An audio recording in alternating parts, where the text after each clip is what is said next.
আজকে ছোট্ট একটা বিষয় শিখি সংক্ষিপ্ত সময়ের মধ্যে কোন কোন পেশিতে ইনজেকশন দেয়া হয়। এই ইনজেকশনগুলো আমরা কোথায় দেব? আইএম মানে মাংস পেশিতে দেব। যেমন প্রথম একটা ইনজেকশন আমরা সবথেকে বেশি দেই ডেলটয়েড মাসেলে। এই ডেলটয়েড মাসেলটা হচ্ছে ত্রিকোণ পেশি, ত্রিকোণ আকৃতি, মানে এরকম থাকে। এটা কোথায় থাকে? বাহুতে। এই ইনজেকশনটা আমরা দেব বাহুতে, এখানে দেই। এই জায়গাটা চাপ দিলে পরে এই জায়গাটা ত্রিকোণ আকৃতির হয়। এরপরে 2 নম্বরে দেই একটা গ্লুটিয়াস মাসেল।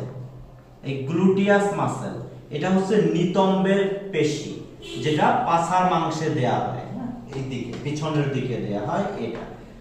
আর 3 নম্বরে দেব রেকটাস ফেমোরাস মাসেল। এটা আমরা দেই উরুর পেশিতে, বিশেষ করে বাচ্চাদের টিকা দেওয়া হয়।